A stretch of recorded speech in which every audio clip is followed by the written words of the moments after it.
السلام علیکم۔ کتاب سوچیے اور دولت کمائیے، یعنی think and grow rich by Napoleon Hill. 14واں باب، چھٹی حص، بارگاہ تخیل کا باب الداخلہ، حصول دولت کی جانب 13واں اور آخری قدم۔ یہ 13واں حصول، جسے چھٹی حص کہا جاتا ہے، وہ قوت ہے جس سے انسان قرب خداوندی اور فضل الہی حاصل کرتا ہے۔ چھٹی حص کا مفروضہ اس فلسفے کی بنیاد ہے۔ اگر آپ اس کتاب میں دیے ہوئے 12 اصولوں کو پوری طرح سمجھ چکے ہوں تو اب اس اصول کو سمجھنا آپ کے لیے دشوار نہ ہوگا۔ چھٹی حص تحت الشعور کا وہ حصہ ہے جسے تخلیقی تخیل سے تعبیر کیا گیا ہے۔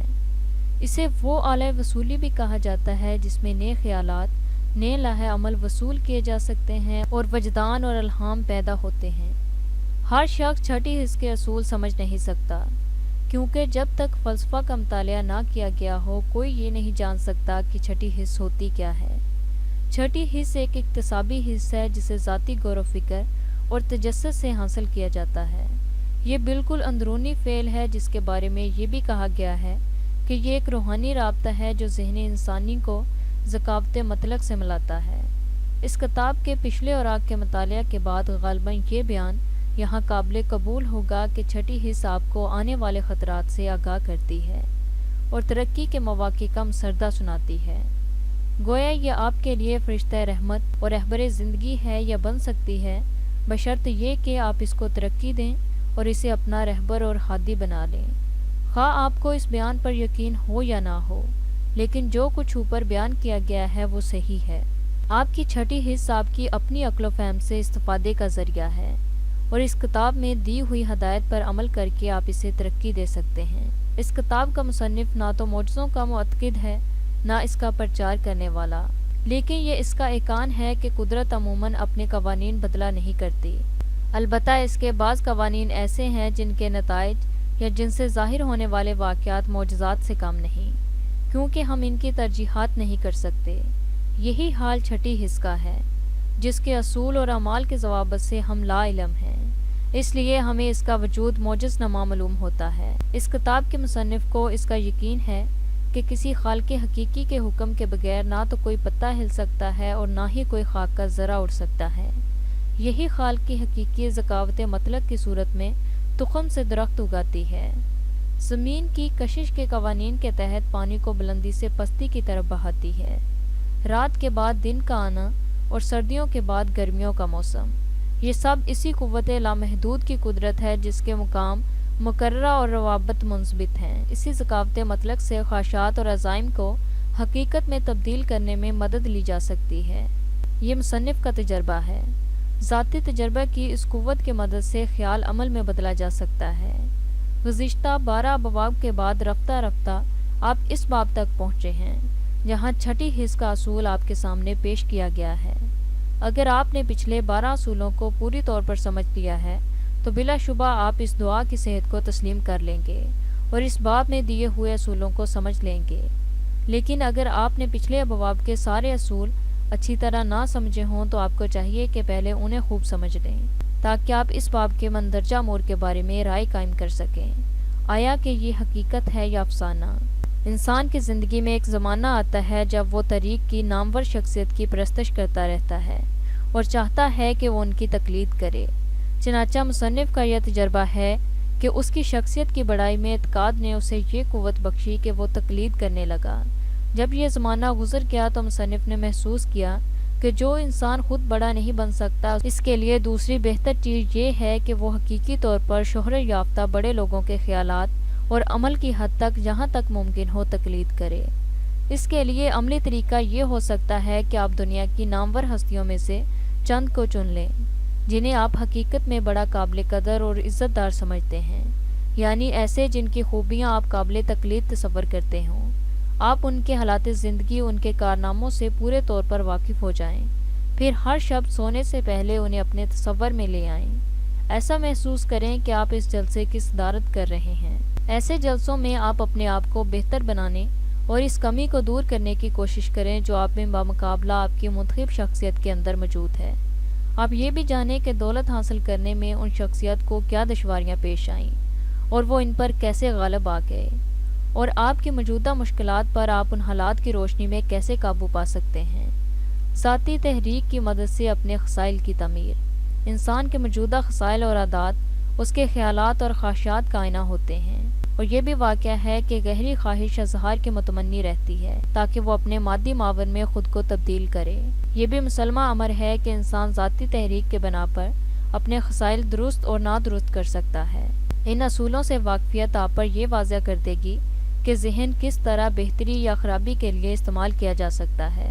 اس کے بعد آپ اپنی منتخب اعلیٰ شخصیت کی محفل میں ہر شب داخل ہوں اور ان میں سے ہر ایک سے مطالبہ کریں کہ وہ اپنی خاص خصوصیت سے آپ کے تحت الشعور کو متاثر کرے۔ یہ کہنا کافی نہیں کہ شخصیت اپنی ساری خوبیاں آپ کے تحت الشعور پر واضح کر دے، بلکہ اگر کسی شخصیت کی معاملہ فہمی سے آپ متاثر ہوں تو اس شخصیت کو یہی کہیں کہ وہ اپنی معاملہ فہمی کے سلسلے میں جن خوبیوں کی پرورش کیا کرتی تھی وہ آپ کے تحت الشعور پر ظاہر کر دی جائے۔ فرداً آپ اپنی منتخب شخصیات سے یہی مطالبہ کریں۔ آپ اس بیان کے بعد یہ محسوس کریں گے کہ جب تک ان شخصیات کے حالات زندگی اور ان کی زندگیوں کے ہر پہلو اور تفصیلات سے واقف نہ ہوں، آپ ان کی مدد سے صحیح مطالبات نہ کر سکیں گے۔ اس لیے آپ کو چاہیے کہ آپ ہر ایک کے سوائے حیات کا مطالعہ محنت سے کریں جسے آپ اپنی ذہنی کانفرنس میں شریک کرنا چاہتے ہوں۔ یہ ذہنی کانفرنسیں آپ دیکھیں گے کہ گو یہ کبھی مرتی نہ ہوں گی، لیکن ان سے حاصل ہونے والے اثرات آپ محسوس کریں گے۔ آپ جن شخصیت کو منتخب کریں یہ ضروری نہیں کہ وہ سب کی سب مردہ ہوں۔ زندہ لوگوں میں بھی جن کی کوئی خصوصیت آپ کو قابل تقلید معلوم ہو، آپ اپنی مجلس میں شریک کر سکتے ہیں۔ آپ یہ دیکھیں گے کہ کچھ دنوں کے بعد آپ اس روزانہ کے جلسے پر پریشان ہو جائیں گے۔ آپ اسے کچھ دنوں کے لیے طلب نہ کریں، لیکن آپ کا تحت الشعور خود بخود ایک وقت پھر اس کی ضرورت محسوس کرے گا اور آپ دیکھیں گے پھر فائدہ اٹھانے کا وقت آ گیا ہے۔ انسان کے دماغ کی ساخت میں کوئی جگہ ایسی ہے جو خیالات کے ارتعاشات کی وصولی کا کام کیا کرتی ہے۔ اس وقت تک سائنسی معلومات اس مقام کا تعین نہیں کر سکی۔ اس کی فی الوقت اتنی اہمیت بھی نہیں۔ یہ واقعہ ہے کہ انسانی دماغ طبعی ذرائع کے علاوہ غیر طبعی اور غیر مرئی واسطوں اور ماخذوں سے صحیح معلومات اخذ کرتا رہتا ہے۔ یہ معلومات اس وقت حاصل ہوتی ہیں جب دماغ بہت زیادہ ہیجانات سے متاثر رہتا ہے۔ ناگزیر ہلا یا کسی حادثے کے قبل کا احساس جو آپ کے ذہن میں اچانک کوئی ایسی بات پیدا کر دیتا ہے کہ آپ حادثے سے بچ جاتے ہیں، یہ اس کی ایک واضح مثال ہے۔ آپ موٹر چلاتے رہتے ہیں تو آپ نے یہ محسوس کیا ہوگا کہ حادثے کے وقوع سے کچھ قبل آپ کا ذہن، آپ کی چھٹی حس آپ میں کچھ ایسی بات پیدا کر دیتی ہے کہ آپ اس کی مدد سے اس حادثے سے بچ جاتے ہیں۔ اگر اس وقت آپ اس چھٹی حس کے اصول کو نہ سمجھ سکیں، اس کے ترقی دینے یا اس سے استفادہ کرنے کے قابل اپنے آپ کو نہ پائیں تو آپ فکر نہ کریں۔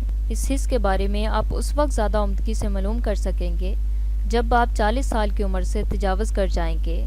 در حقیقت چھٹی حس کا مسئلہ آپ کے لیے اس وقت زیادہ دلچسپ اور فائدہ مند ہوگا جب آپ کافی دولت مند ہو گئے ہوں گے اور مزید دولت کا حصول آپ کے پیش نظر ہو۔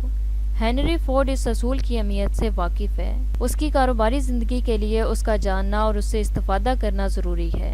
تھامس ایڈسن نے اس حس سے ہر اس وقت استفادہ کیا جب وہ اپنی کسی ایجاد کو مکمل کر رہا تھا۔ کم و بیش ہر بڑے لیڈر یا قائد نے اس حس کو سمجھا اور اس سے استفادہ کیا ہے۔ سچ تو یہ ہے کہ ان بڑے قائدوں کی بڑائی اسی اصول کی واقفیت اور اسی سے استفادے کی بنا پر تھی۔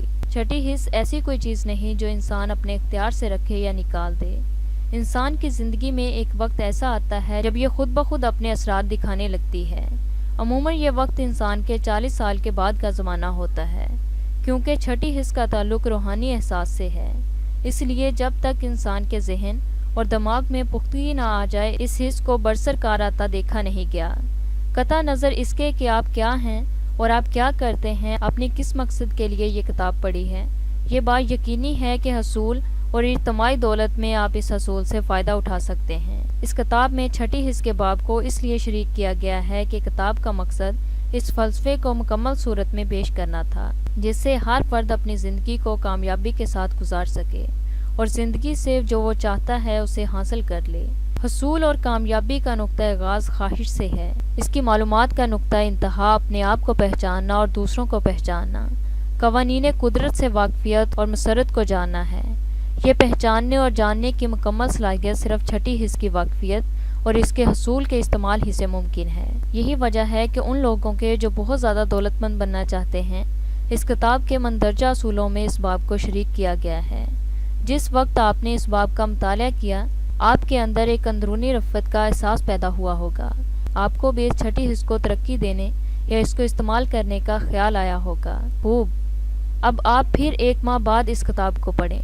آپ یہ محسوس کریں گے کہ آپ کی ذہنی رغبت دوبالا ہو گئی۔ اس طرح آپ اپنا یہ تجربہ دہراتے رہیں۔ شکریہ۔